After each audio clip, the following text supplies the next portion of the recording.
Lux presents Hollywood.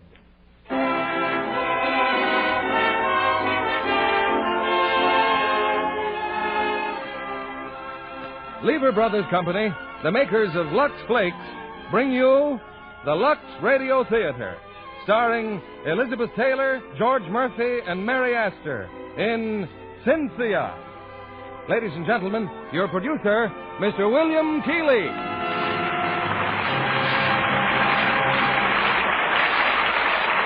Greetings from Hollywood, ladies and gentlemen. Closing night in the theater has always been a very special and sentimental occasion, when one looks back on the past and its associations with warm gratitude. And I feel that now very deeply. Gratitude to the many people with whom I've worked, the stars and the supporting cast, the musicians and the stagehands. And gratitude also to you of the listening audience, who have been so loyal and so responsive with your many friendly letters. Looking round for a play to end the season, we could find nothing more appropriate or more delightful than Metro-Goldwyn-Mayer's screen hit, Cynthia. A picture that every member of your family will enjoy, because Cynthia is a story of simple American family life, its tears and laughter, loves and disappointments. And our stars from the original screencast are loved by families throughout America: Elizabeth Taylor, George Murphy, and Mary Astor. Based on the Broadway stage success, The Rich Full Life by Vienna Del Mar, Cynthia is Hollywood's answer to your popular demand for rich, full entertainment, just as Lux Flakes are the answer to your demand for a safe, sure way to care for your precious fabrics. And between now and the last week in August, when we'll be back again, happy holidays to all of you. And may Lux Flakes help to make them so, whether at home or at the beach or in the mountains. It's curtain time, and here's Act One of Cynthia, starring Elizabeth Taylor in the title role, George Murphy as Larry Bishop, and Mary Astor as Louise.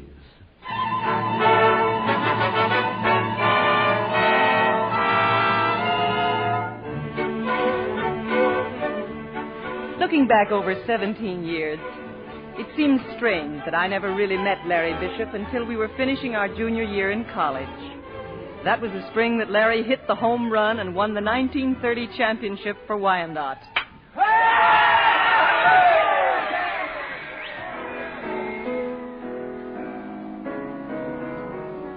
There was a party that night at the Crew House.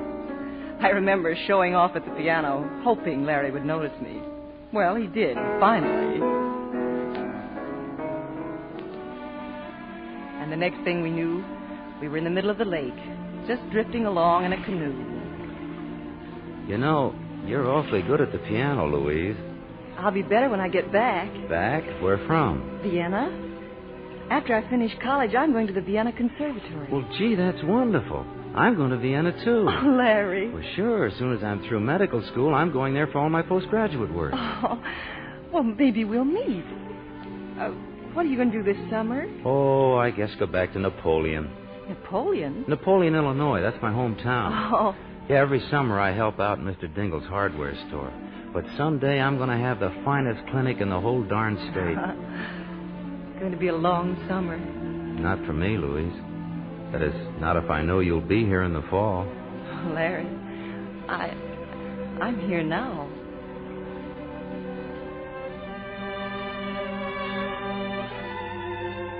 It was a long summer, but September came at last. And then just before Thanksgiving, Larry Bishop and I were married. A year later, our daughter wasn't born in Vienna. No, the Napoleon Maternity Hospital. She was a lovely child, our Cynthia, but frail and delicate, and that meant doctor bills. Months and years of doctor bills. Somehow there never was enough left over to go back to college, to our medicine and music. And by the time Cynthia was 15 years old, the future had passed us by. We never even talked about Vienna. Well, hello, Cynthia. Hello, McQuillan. Sit down, honey. The doctor will see you in a minute. Not going to the football game today, How can I, McQuillan? It might turn cold and be bad for my chest. I guess it's nice having your own uncle for a doctor. Oh, well, there'll be plenty of other games. Besides, nobody ever asks me to go. and I'd die before I'd go without a date. I can't even have a dog, McQuillan. Uncle Fred called Daddy at the hardware store yesterday.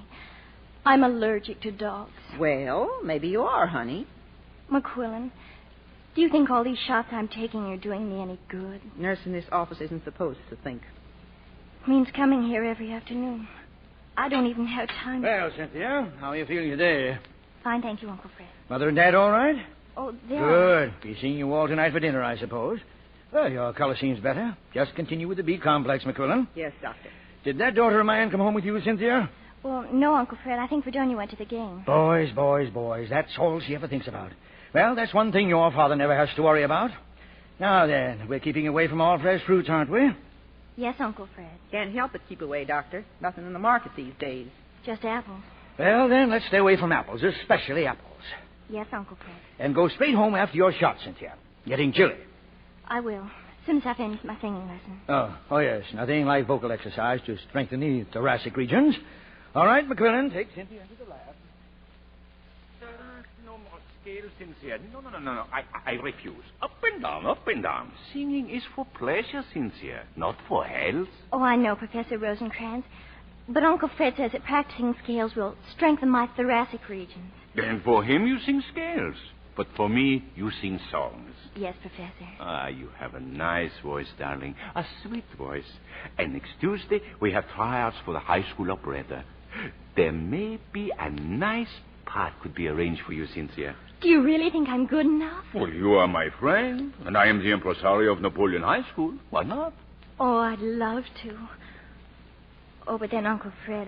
Cynthia, it is my idea not even to tell Uncle Fred. Not tell him? This we keep a big secret, Cynthia. Just you and I, huh? Anyway, until after the tryouts, eh? Here, I give you a song to learn. Take this home. Oh, no more scales. What this will do for the thoracic regions, I will give no guarantee. But for the heart, in Vergnügen, such a pleasure.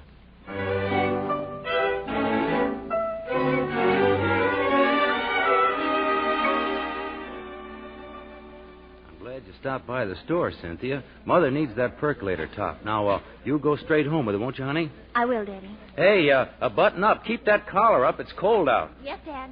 Well, Gus, now let's see. Where were we? Well, I'm just a real estate agent in this deal, Larry, but you're living in Thatcher's house, and Thatcher's made up his mind to sell it. But, gosh, we've lived there for 16 years.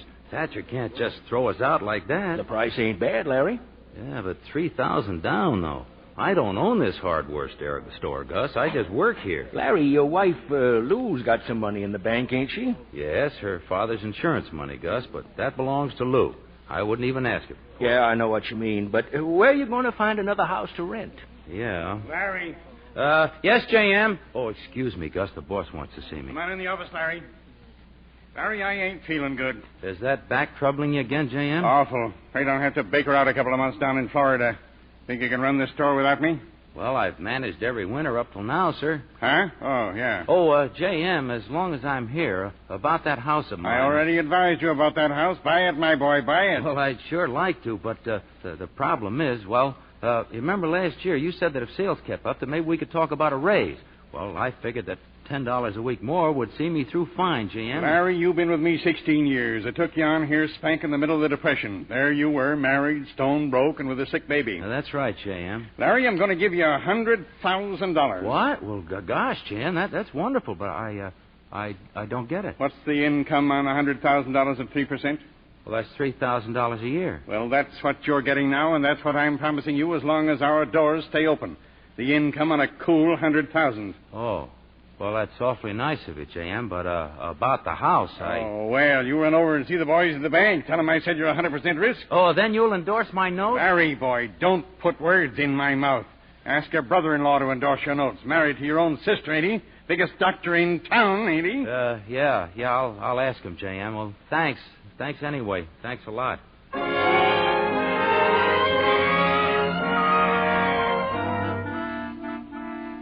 I still don't think Uncle Fred was very nice to your dinner tonight, Daddy. Well, Cynthia, I suppose we've got to look at his side of it, too. But the way he talked to you, and Carrie, too. Mother, what would happen if we didn't go to Uncle Fred's and Aunt Carrie's every Thursday night for dinner? We'd survive. Where are you going, dear? Upstairs, homework in bed, I guess. We'll be up soon, honey. Larry, why didn't you tell me about the house first? I could have told you Fred would never endorse your note. Well, you know how Fred is. But it's pretty nice, just the same, having a doctor in the family for Cynthia. Well, that's his business, and we've paid him regularly. Yes, even before we've paid the butcher. I know, Lou, I know. But what's that got to do with the house? You don't want us to buy it, do you, Lou? No. One of us has to remember, Larry. Remember what? That Napoleon was supposed to be the first stop on a long journey. Oh, there she goes again. Every time she gets upset, she starts talking that nonsense about a journey. Well, I'd rather not talk about it anymore tonight, though. Well, okay, but what am I going to tell Gus Wood? Oh, tell him we're buying a chicken ranch in Arizona, that we're going to raise eggs or feathers or anything you can think of. Okay, Lou, okay. And I've been thinking, Mother, why don't we go to Arizona? Arizona? I heard you talking before, you and Dad. Well, I wouldn't start packing. I'd like to go any place, 1,000,000 miles from Napoleon. Is it that bad, baby? It isn't just that I never do anything. Never go to parties or dances. It's just that no one ever asks me anymore. Because they know I can't. Oh, but you don't understand. Of course I understand. And so will you when you have a little girl of your own. I'll never understand why Daddy and Uncle Fred treat me as though I were always sick. Even when I'm well. Well, it's because you've been through so much. We have to be careful. Cynthia, don't you realize this is the first winter that you haven't been in bed with the flu? Now, let's be sensible, dear. Let's get through this one winter without anything. But, Mother, Tell you what. Tomorrow night we'll have a fitting on the blue formal that you didn't get to wear last year. And when the spring dance comes around, why, you'll be in there with the best of them. Yes, Mother. Only what? Only you can't go to a spring dance unless someone asks you.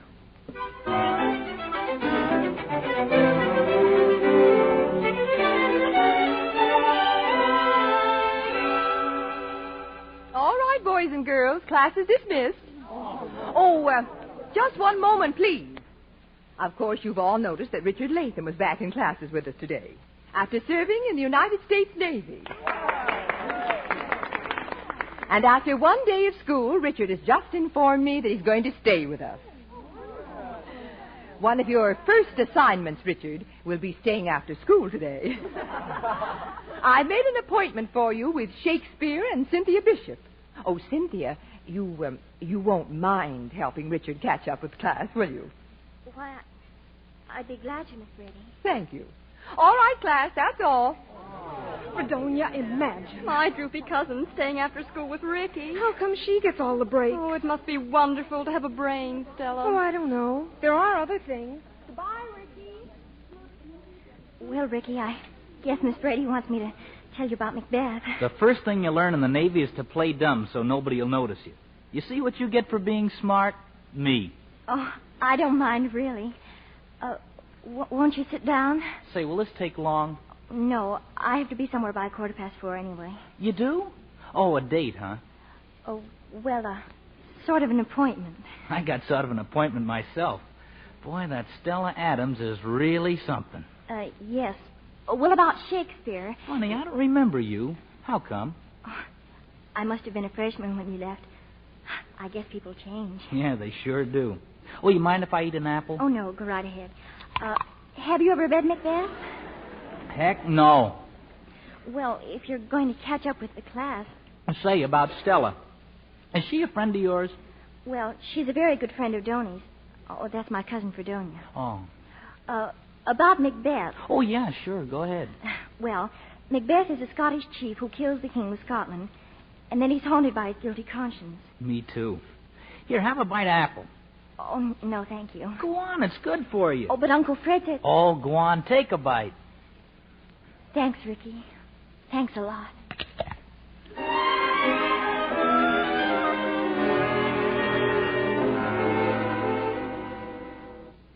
Why, this dress is going to look just lovely, dear. Now, let me look at that seam. Cynthia. Oh, yes, Mother? Well, I don't believe you heard a word I said. Oh, I was just thinking... I said, let me look at that seam. Oh, Mother, if I could only have one dress without such a high neck. Oh, high necks are coming in this year, aren't they, Larry? Huh? Oh, sure. Mother, were you scared the first time you sat next to Dad? What'd she say? Why, heavens, no, but he was petrified. That's her story, kiddo. Well, I mean the first time you met. What did you find to talk about? Oh, millions of things. Like what? Baseball. Baseball? And Vienna. Vienna? Daddy, how does a person get started on a subject like Vienna? Huh? Well, once upon a time, kiddo, I had a notion that I was going there to study medicine. Oh, why didn't you? Well, sometimes It's awfully late, Cynthia. We'll work on the dress tomorrow. Up to bed now, honey. Good night, honey. Good night, Daddy. Mother, did Daddy ever seem absolutely unattainable? Oh, no, just hard to get. But I broke him down. Good night, honey. Good night, Mother. Say, Lou, what kind of a question was that? Were you scared the first time you ever sat next to me? I think your daughter's got herself sat next to. Huh? Oh.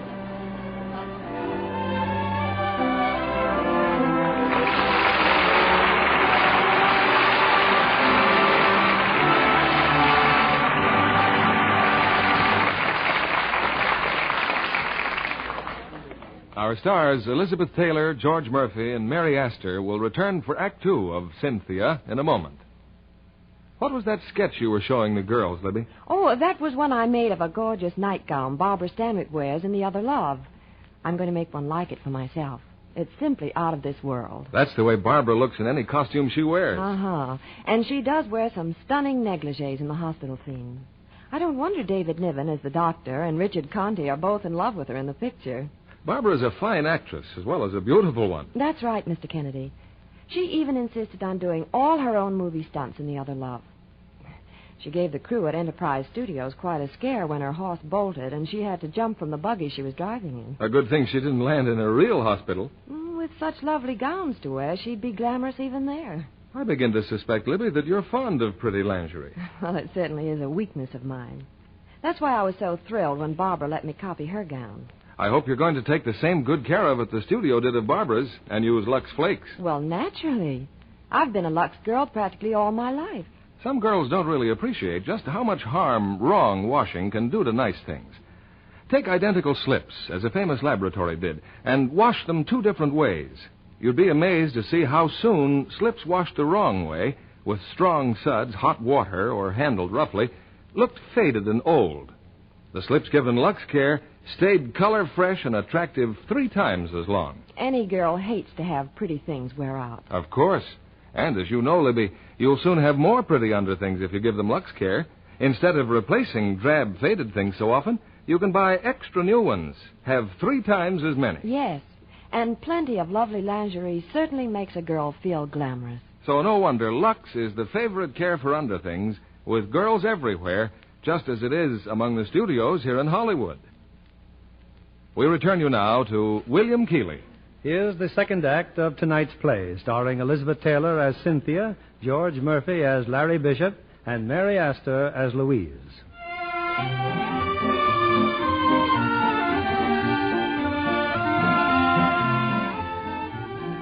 This has been a big afternoon for Cynthia, the first afternoon in months that she has not stopped by at Uncle Fred's. Not only that, but she's just been selected as one of the stars in the high school operetta. Nothing in all her antiseptic life has been quite so exciting.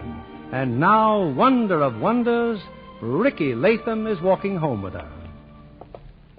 Gosh, Cynthia, I didn't know you could sing. Why didn't you tell me about your voice? Well, you've been so busy talking about Stella. Ouch. Hey, look, it's starting to snow, so you better button up. Why did you say that? Well, I just meant it's cold. My ears are freezing. Oh. Oh, but I love the cold, don't you?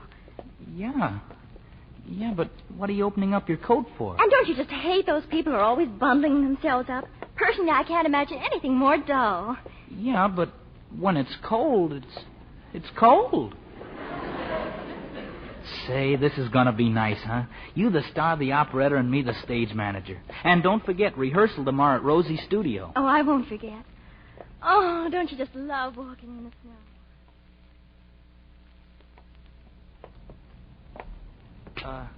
You suppose it's all right if I walk up to your door with you? Oh, yes, Ricky. It's all right. Cynthia? Hello, Mother. This is Ricky Latham, my mother. Well, I'm very glad to meet you. Same here, Mrs. Bishop. Let's go in the living room, shall we? No, thanks. I was just, glad to have met you. Thank you. See you tomorrow, Cynthia. Bye, Ricky. Oh, Mother, isn't he nice? Cynthia, look at you. Look at me. It's snowing and no scarf on your head. Oh, Mother. And your neck wide open. Where have you been? Well, I happened to run into Ricky after I left Uncle Fred's. It seemed like I was there forever. Why? Well, the nurse was busy and, with my singing lesson and all. Well, for heaven's sakes, Mother, don't you believe me? I haven't said a word. All right. I didn't go to Uncle Fred's. I didn't get my vitamin shot. Why not? I stayed at school, Mother. I've been given a wonderful part in the operetta, and I want to do it more than anything else in the world. Well, let's talk it over. But you don't mean just talk, Mother. You mean discuss it, and let's think about it, and let's make up our minds. Isn't that what always happens? Daddy's consulted first, and then he says, well, let's leave it up to Fred. He's the doctor in the family. And hasn't the answer always been no? Now, taper down, honey. Taper down. I'll talk to Daddy later. Oh, it's all for my own good, of course. But I'm sick of it, Mother. I'd like to do something at school besides get A's. And I'd like one friend besides Fredonia, who incidentally happens to bore me. Cynthia, I got news for you. Fredonia bores me, too. Mother!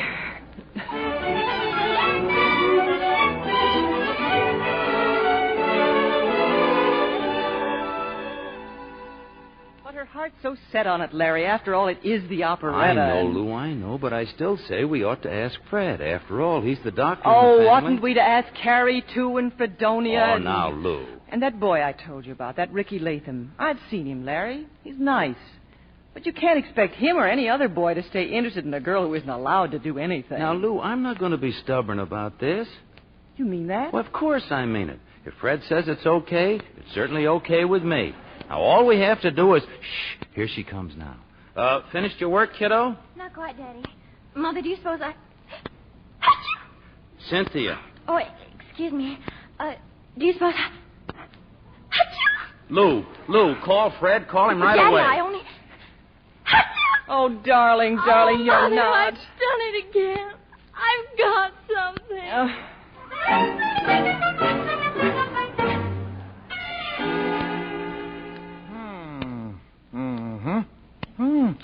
Oh, dear. Oh, Fred, will you please stop grunting and tell me what's wrong with my daughter? This is a sick child. She's got the flu. Oh, no, Uncle Fred.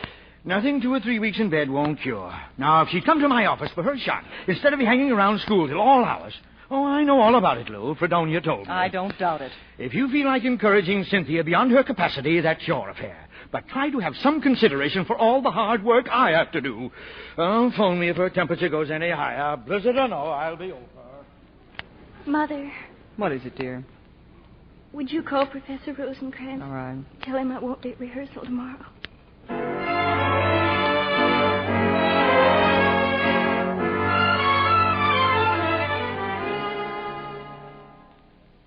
And she's got the flu, Professor Rosencrantz. She can't be here. She's got the flu. All right, Fredonia. Don't be so happy about it. Oh, Ricky. Gosh, what a break for Cynthia. But it was so silly, her even trying out. Well, tell her as soon as she can have visitors that It'll probably be weeks yet. Poor thing. She's sick so much of the time. That's the reason she could never go steady. You kidding? I'm certainly grateful I'm so healthy and always around. Yeah. Well, be sure to remember me to her. Yes, Ricky, I will. Still a little temperature, dear. Not much, though. Oh, gosh. Hello? Hello? Sounds like Donny. Yes, Donny? Father says it's catching and for me not to go in. But I just had to stop by and see how poor Cynthia is. Well, thanks, Donny. She's much better. Oh, she is? Oh. Well, tell her that Stella's got her part in the operetta. I've just come from rehearsal. I'm sure you just ran here with the news. Thank you very much. Mother. Yes, Donny. Ask her if there are any messages for me. Donny, any messages for Cynthia? No. Oh, yes. Stella sends her love. Bye. Eyes running, darling? You know, mine always run a little, too, when I have the flu.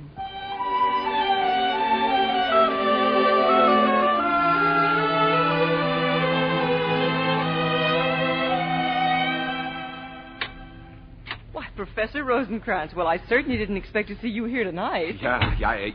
Tonight is the operetta, Mrs. Bishop, and nervous I am, but enthusiastic I am not. May I go up and see Cynthia for a minute, please? Oh, she's downstairs now. Cynthia, look who's here. Professor Rosencrantz. Cynthia, tonight it is the performance, and what does that mean unless the prima donna receives her flowers, eh? Here. Oh, thank you, Professor. They are for the wonderful performance you are going to give next year. The doctor don't change his mind.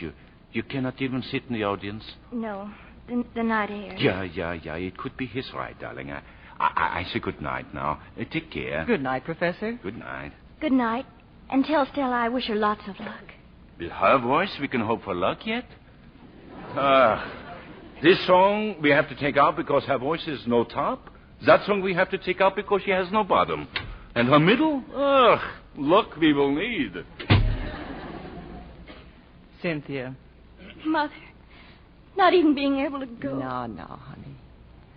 Cynthia, when I was your age, there were things I had my heart set on, too. But you will find out that things that happen now aren't really important. Why, you have a wonderful life ahead of you. A rich, full life with a husband and a home and children. You're still so young, dear.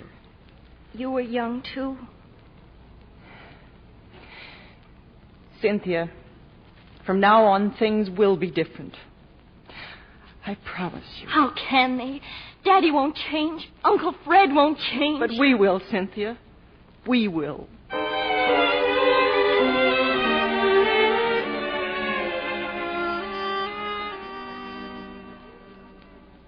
Did you see Cynthia, Stella? She's back in school. Who cares about Cynthia? You don't know what's happened, Tony. Probably about the most exciting and dramatic event in my life, that's all. I just got a telegram from Beulah Adams in Chicago. Beulah Adams? If I can just get to Chicago this Saturday, she's got a date for me with a college man. Stella? A college man? But our dance is this Friday. Oh, a high school prom. This is a college fraternity dance. Oh, well, what can you tell Ricky? Well, it's practically standing him up. Fredonia, as my best and dearest friend, I'm relying on you to think of something. Well, I've got a brilliant idea. Look, your grandmother in Chicago has had a sudden heart attack, see? And you'll have to leave suddenly. You could even tell Ricky it was coronary. That's a real medical term. Oh, Donnie, that's wonderful. I'll tell him right now. Hiya, Donnie. Oh, hello, Willie. Poor Stella. Huh? She's just had the most terrible news. She'll have to go to Chicago. Her poor dear grandmother has a coronary. She looks pretty happy about it, if you ask me. She's just trying to be brave. Don't you understand? Oh. And do you realize what this means? Stella was going to the prom with Ricky Latham, and now Ricky won't have a date. Boy, I'm sure glad nothing's going to bust up our date. Oh, but don't you think that's terrible, considering Ricky was in the service? Yeah, it's awful. Willie, would you be willing to break your date with me? Oh, no, gee whiz, Donnie. Donnie. It seems the least we can do, Willie. I'll go to the prom with Ricky. But then I'll be stuck. You could take Cynthia. Cynthia? The pill swallower? Well? But at the last minute, I'll be left high and dry again. She just isn't reliable. William Parker, I'm just beginning to realize what you really are. Small and selfish and unpatriotic. Oh, well, all right, I'll ask her.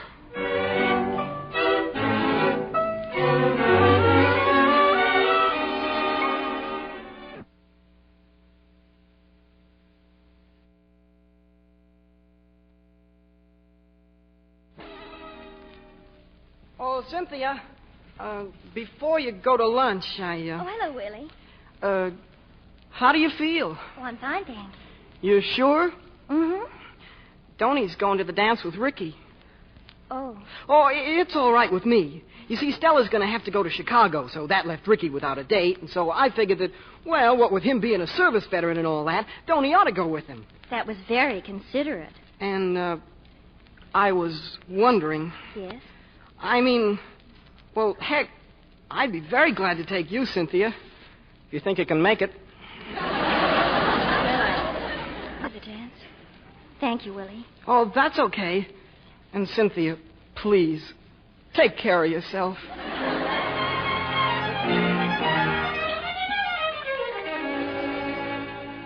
Yes, Donnie, she's right here. Hold on. It's for you, Cynthia. Hello? Cynthia, Bishop of all the awful double-crossing tricks. What? Me, your own flesh and blood. Oh, Donnie. Don't do a thing like that to me. I never want to speak to you again, but as long as either one of us lives. She hung up. Sweet-tempered little monster. What was that all about? I don't know, Mother. I was invited to the spring prom. Oh, you were? By Willie Parker. Oh, but didn't Aunt Carrie say Donnie was going with him? Well, yes, she was.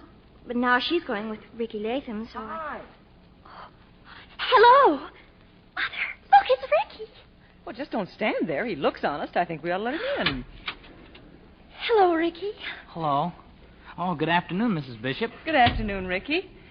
Oh, I hope you'll excuse me, Ricky. I'm right in the midst of baking a cake. High kitchen, huh? Won't you sit down, Ricky? Oh, I'll only be a minute, Cynthia. Only, it's kind of complicated. Well, anyway, Stella... Oh, yes, I know. She had to leave town. Yeah. So Donnie said something about my going to the dance with her, but that left Willie Parker without a date. Which wasn't at all fair to Willie Parker. Yeah. So I've been talking it over with him, and he went to see Donnie, and I've come to ask you. Well, the dance is Friday night, and I thought if you... Oh, I'd love to. You would? Oh, that's swell. I didn't know if you'd be able to go out at night. Oh, but I feel just fine. Well, it's a date then. Oh, did I mention the dance is Friday? Oh, yes, I believe it is Friday. Yeah, well, I'll see you Friday then. So long. Bye.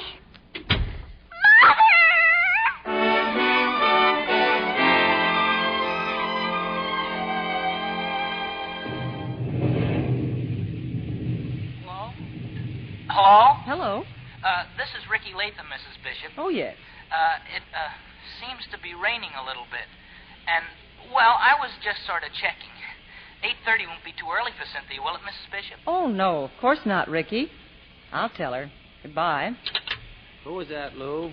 Ricky Latham. Oh, what do you want? He wanted to know if Cynthia could go to the dance tonight. Well, what'd you tell him? You heard me. I said, no, of course not. Oh. Larry, what time you do at your boosters meeting? Oh, 8:30, I guess. Boy, oh boy, listen to that storm. You know, I got a darn good notion to stay home. Fred's up for re-election as chief booster, isn't he, dear?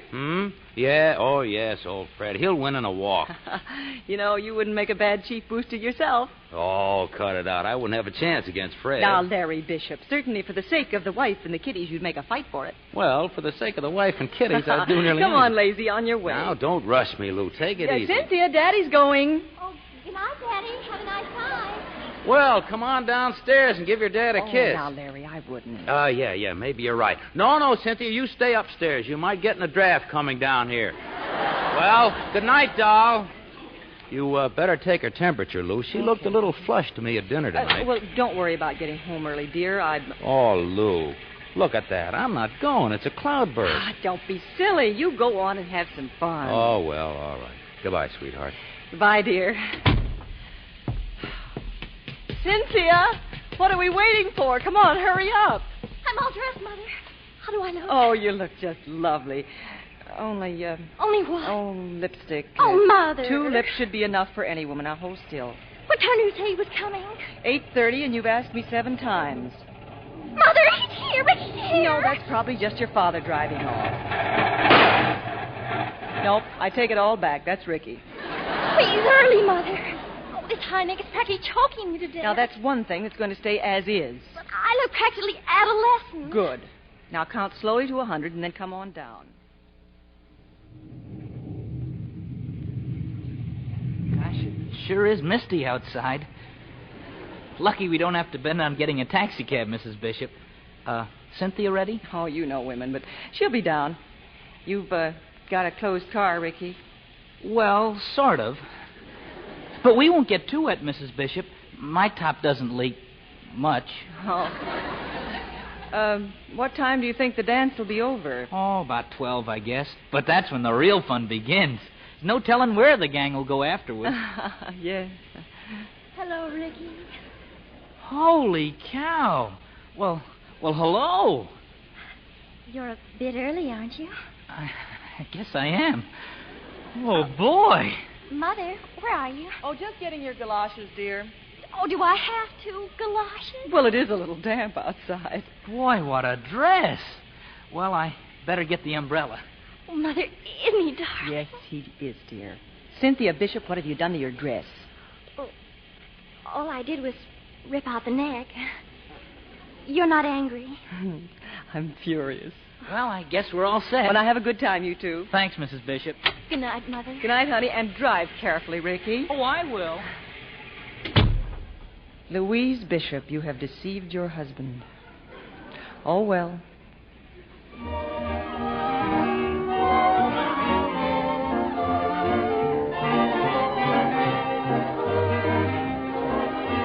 Gee, Willie, you're practically the only man here wearing a tuxedo. Oh, don't lay off, will you?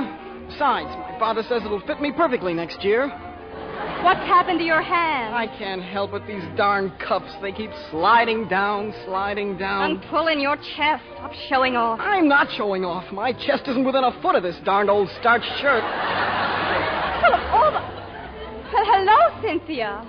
Hello, Joni. Hello, Willie. Hi, Ricky. Hi. Cynthia, out on a night like this, did my father know you were coming? Oh, no, but I'm sure he'll be furious when he finds out. That's a lovely dress. Thank you. You're so lucky your mother can sew. Yes. She ought to make one for you, Joni. She can make clothes for practically anyone. Well, what are you standing there for, Willie? Let's dance.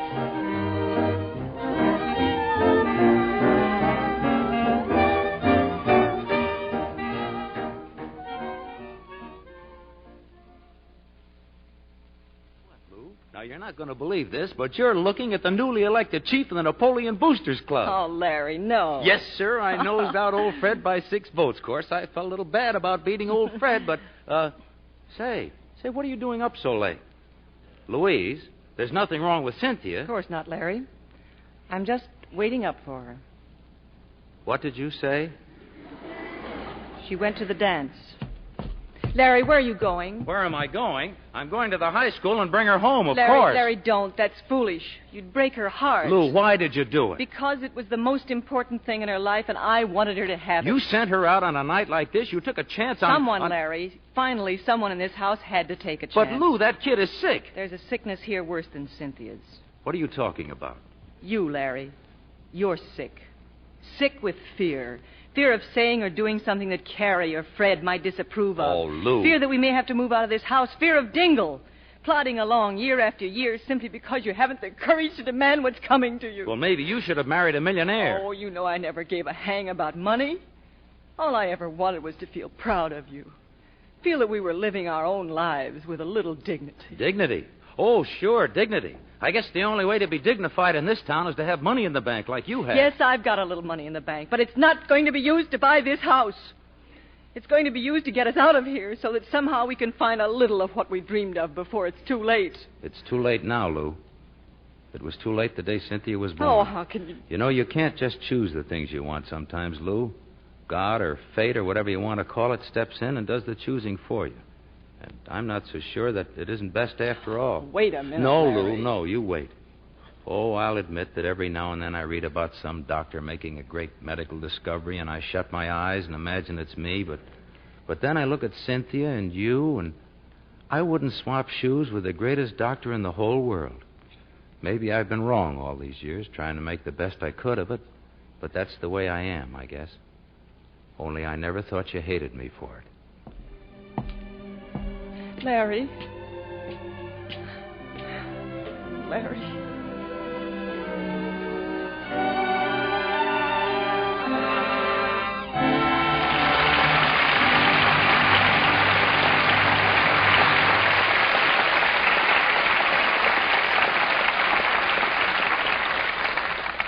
We pause now for station identification. This is CBS, the Columbia Broadcasting System.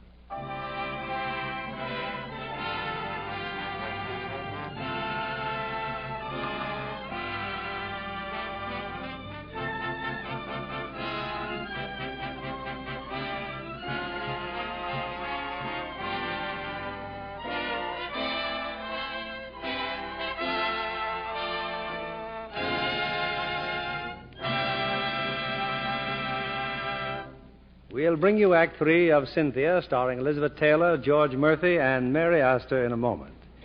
Our guest tonight, Amparo Ballester, born in Paris a brief 16 years ago, is presently working with Lillian Burns, who has tutored so many Metro-Goldwyn-Mayer stars. I imagine you find Hollywood exciting, Amparo. Oh, yes, Mr. Keeley. I even saw a bullfight at the studio. It was thrilling. Well, that must have been for Metro-Goldwyn-Mayer's splendid musical production, Fiesta. That's right. A faithful, colorful canvas of exotic Mexico. And how did you like Esther Williams in the costume of a Spanish matador? Caramba, senor. She's so beautiful. The bull, he forget to be angry. Now, just a minute. I thought you were French, not Spanish. I am, Mr. Keeley. Tell me, how would you have liked working in that picture with Ricardo Montalban? Oh, magnifico. An excellent actor. And every girl in Mexico is crazy about him. He and Sid Charisse do one of the most exciting dance routines I've seen filmed in some time. As a matter of fact, the whole cast is superb. And that includes Mary Astor, one of our stars tonight. I love the costumes in Fiesta. They're so gay and technicolor. In fact, I made a special trip to the wardrobe department to see Esther Williams' Mexican costumes close up. Mr. Kennedy here can tell you something interesting about their care. But I think I know. They wash them always in Lux.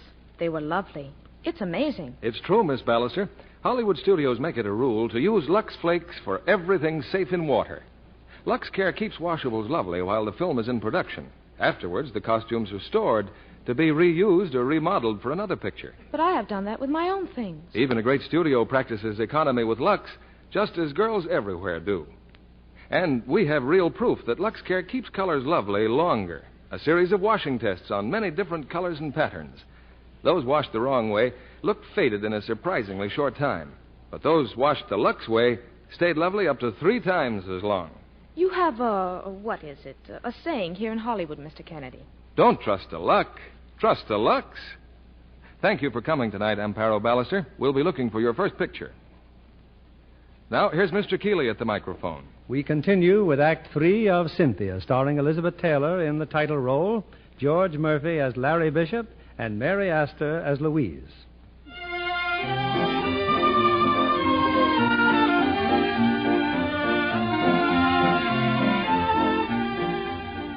It's 2 o'clock in the morning. The rain stopped, and the moon's reflected in the puddled street as Ricky's jalopy purrs quietly down Chestnut Avenue and comes to a whispered halt in front of Cynthia's house.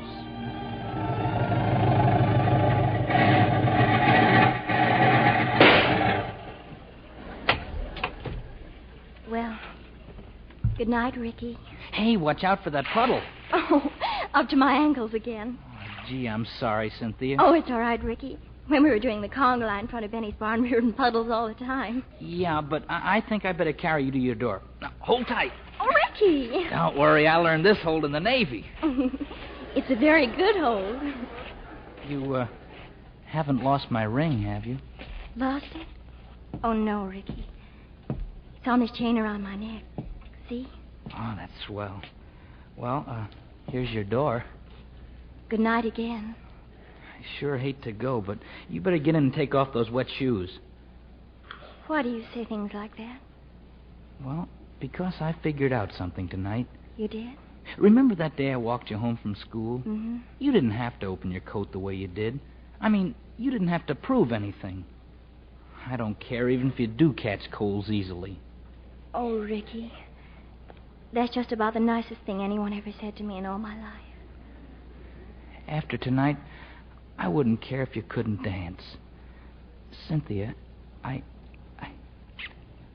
Good night, Cynthia. Oh, good night. Oh. Well, what's the matter with you? Mother, he kissed me. Is that so? You feel all right? Oh, wonderful. Oh, Cynthia, your dress and your shoes. Did you lose your galoshes? Oh, I'm sorry, Mother. Oh, do you know what we did? Wet waiting, undoubtedly. Now, you go straight upstairs and get those wet things off. But don't you want to hear about it? Of course I do. Oh, Mother, it was spectacular. It was, huh? Oh, and everyone wanted to dance with me. But Ricky wouldn't let them, except during the special cut-in. Then he kept cutting in himself. Cynthia, your shoes are simply sopping. Oh, honestly, the whole night seemed to go in just 5 minutes. Now, get out of that dress. Oh, and the orchestra. Art Goebel and his Joy Boys. Oh, just out of this world. And my dress, Mother. 3 of the girls thought it came from Chicago. Well, they ought to see it now. Here, put on your robe. Oh, and wait till I tell you about Donny. Will Parker tripped and knocked over the punch bowl. It went all over, Mother. Uh-huh. Now, you're going to get right into a hot bath. Be careful now, and don't wake your father. Mother, was he very angry? Oh, we'll talk about that in the morning. Oh, wait a second, the thermometer. I better take your temperature.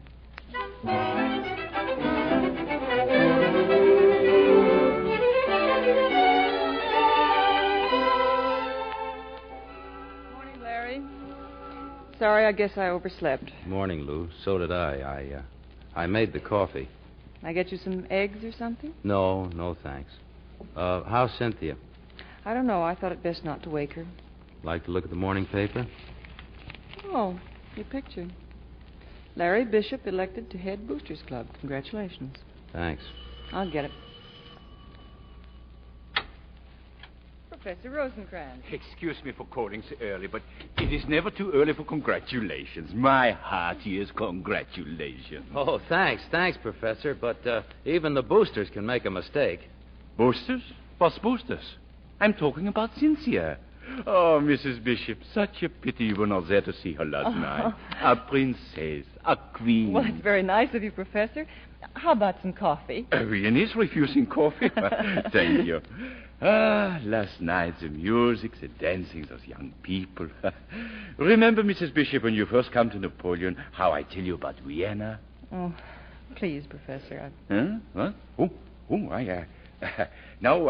Now I tell you a secret. In the middle of everything last night, I said to myself, Vienna? What Vienna? Why do I think about things in the past? Here I am happy like a king. My studio, the high school, all those fresh young students, my friends. I have made my own Vienna, Mrs. Bishop, right here in Napoleon. If you'll excuse me, Professor, I've got to get down to the hardware store. Maybe you drop me off at my studio, eh? Oh, sure, Professor. You see, my old car has a sprained ankle and the clutch is broken. The clutch, Professor. Well, clutch, I don't know. I'm not a mechanic. Larry? Huh? Well? Oh, I'm sorry, Lou. Goodbye.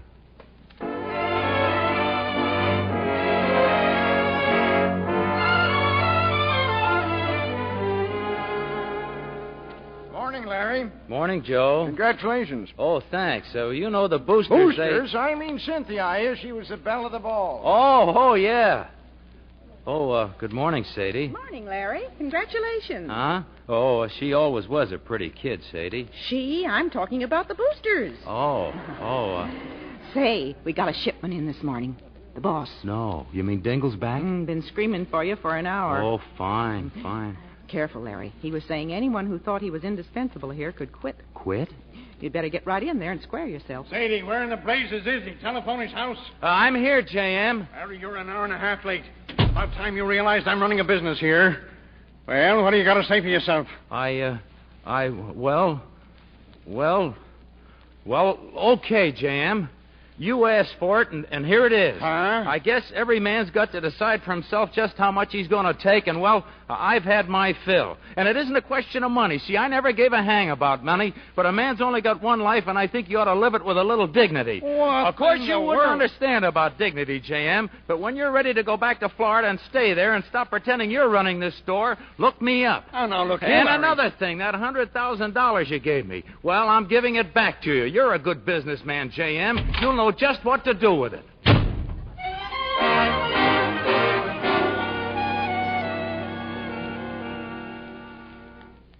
Larry, what are you doing back home? How's Cynthia? Oh, well, she's still asleep. Now, what is all this? Lou, don't you let anyone tell you I was fired. I quit. You're kidding. No, I'm not. Oh. J.M. got back this morning, and he spoke a little out of turn. So I went right up to him and I said, J.M., a man has only got one life, and I think he ought to live it with a little dignity. Larry. So I guess as soon as we can get packed up around here, we'll be shoving off for Chicago. I can say, whose hat is this? Hat? Oh, that one. Fred isn't here, is he? Now, Lou, if Cynthia's sick... That hat belongs to Gus Wood. If you're trying to keep something from me... Gus Wood? Yes, dear, the real estate agent. You mean Thatcher's evicting us? Where's Gus? There in the dining room. Well, congratulations, Larry. Congratulations. Now, wait a minute, Gus. Is this on account of Cynthia or on account of the boosters? On account of all the great fortunes of this country sprung from real estate. Yes, sir, Larry, and here's your receipt for the down payment, Lou. I'll see you in escrow. Goodbye. Lou. Larry, I bought the house. Oh, holy smoke, and me without a job. Hey, wait! Gus! Gus just drove off. Oh, Fred, is that you? Well, come on in and carry. Good morning. We didn't wait for your call, Louise, though I can well imagine the condition Cynthia's in this morning. Larry, I consider sending Cynthia to that dance unforgivable. Naturally, she'll be needing a physician before the day's over, but frankly, I think you and Lou'd better get yourselves a different doctor. And let me assure you, Louise, this has nothing whatsoever to do with your Cynthia's upsetting a bowl of punch over our Fredonia. Personally, I'd recommend Dr. Taylor. If you mention my name, he might make some concession in his fees. I don't know why he should, Fred. You never have. Well, really, Fred. Mother! Yes, honey? Mother, why did you let me sleep so late? Didn't I? Oh, hello, Uncle Fred. Hello, Aunt Carrie. Cynthia, I don't think that you should please, be running Uncle around. Fred, I haven't much time. Mother, I have a date with Ricky and the whole bunch of us going over to Carnival Mill City. I have to get something to eat before I leave. Oh, yes, Mother, I forgot. If Stanley Johnson calls, well, just tell him I'm not at home because I won't have time to talk to him or anyone else. No. Well, looks as though you've come to the wrong address, Fred. The child is obviously overstimulated. Come, Carrie. If she were my patient, I'd put her to bed. Say, Lou, do you suppose the kid really crowned Fredonia with a punch bowl? One can only hope, Larry. Well, now, honey, wait a minute. What are you crying about? Oh, Cynthia and the house and your job all in one morning. I guess I'm a little hysterical. Oh, now, honey, it'll be all right. I'll see Gus and call off the house deal, and then I'll contact that fella Collins in Chicago about the job. Daddy! If he... Oh, Daddy, I just saw it. Your picture's in the paper. Congratulations. Oh, that. Well, Mother, why didn't you tell me? Well, what's the matter? Nothing. Now, your mother's all right. Kiddo, how'd you like to live in Chicago? Chicago? And leave Napoleon? Well, why? Well, Dad's had a little argument with Mr. Dingle. And I quit my job. Well, what's so tragic about that? All you have to do is go and apologize. Apologize? Me to Mr. Dingle? Well, I'm sure he'd take you back. Why, before I'd go back, that old windbag would have to come crawling up to our front door with his hat in his hand. Well, Cynthia, you've always said you hated it here, that you wanted to leave. I said that Anyhow, a girl can change her mind, can't she? If you and Dad have decided to go to Chicago, then you'll just have to go without me. I simply can't go, Mother.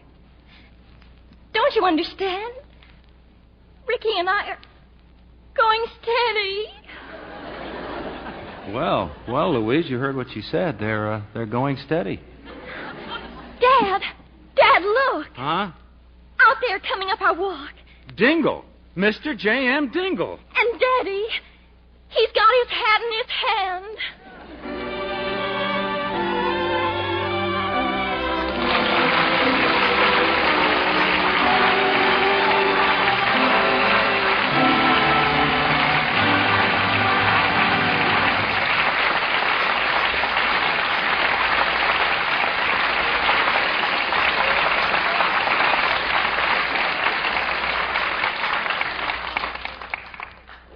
Our stars will be back for their curtain calls in just a moment.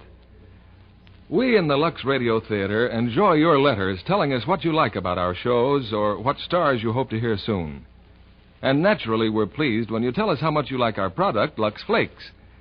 Recently, we had a letter from Mrs. Robert Merchant of Arlington, Virginia, saying so many nice things about Lux that I thought I'd pass along her hints in her very own words. While listening to your Lux Radio Theatre commercials, I often wonder if you aren't overlooking some of the most important uses of Lux Flakes.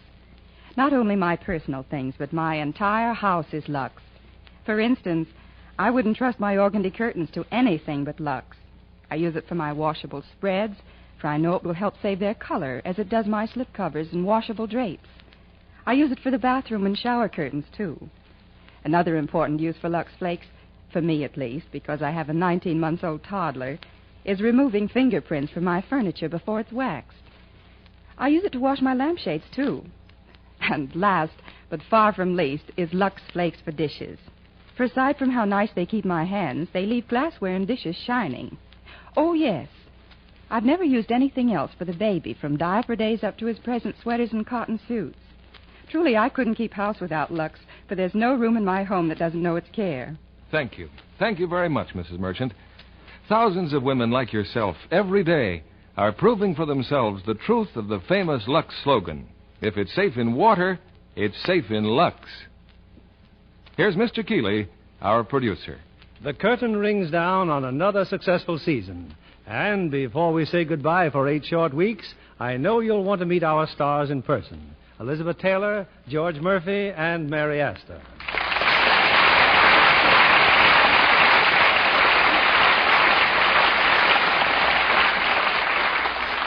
You helped us close the season brilliantly, all three of you. I'm glad you chose tonight's play, Mr. Keeley. Well, Elizabeth, we couldn't resist asking MGM to let us bring our audience a preview of Cynthia. Do you think they'll go to see the picture now, Bill? Oh, I'm sure of it. For one thing, there are scenes we can't show our listeners on the air, such as the amusing and romantic skiing sequence that you and Mary do in the picture. That was the first time either of us had ever skied, Bill. Yes, we learned to ski in 6 easy sittings. You looked awfully professional on the screen, Mr. Murphy. Thank you, Elizabeth. You should have seen the rehearsals. They were strictly ad lib. But it came out beautifully in the film, and all three of you were splendid. Incidentally, Elizabeth, I understand they're putting you right to work again at MGM. Yes, as a matter of fact, I just got off the set in time to be here. What are you doing this summer, Bill? Well, I'm preparing a new picture, which I hope to start soon. I saw your latest picture, RKO's Honeymoon. It was a lot of fun, Bill. Thank you, George. What are your plans for the summer? Me, I'm heading for Coronado. Hope to spend the summer at the beach. That is, if the studio doesn't put me to work. I'll be thinking of all you hard-working people here in Hollywood. When does the Lux Radio Theatre come back, Mr. Keeley? August 25th, Elizabeth. That's the last Monday in August. And between now and then, we'll be busy arranging to present the very finest plays and the finest screen stars we can find.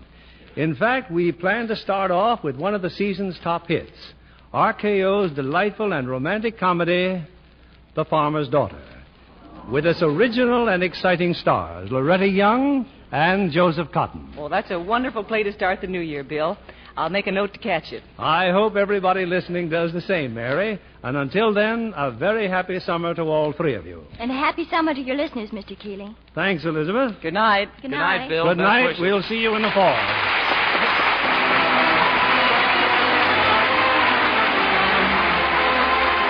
Lever Brothers Company, the makers of Lux Flakes, join me in inviting you to be with us again on Monday evening, August 25th.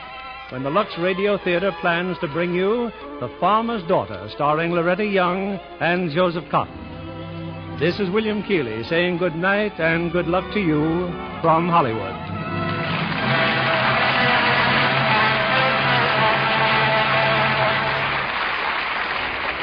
This week, June 22nd to 26th, the Independent Grocers of America are meeting in San Francisco for the 48th Annual Convention of the National Association of Retail Grocers. In recognition of the splendid job they are doing in neighborhoods throughout the country to offer the finest quality merchandise at the lowest possible prices, we salute them and wish them every success. Elizabeth Taylor, George Murphy, and Mary Astor appeared by arrangement with Metro-Goldwyn-Mayer, producers of Living in a Big Way, starring Gene Kelly and Marie McDonald.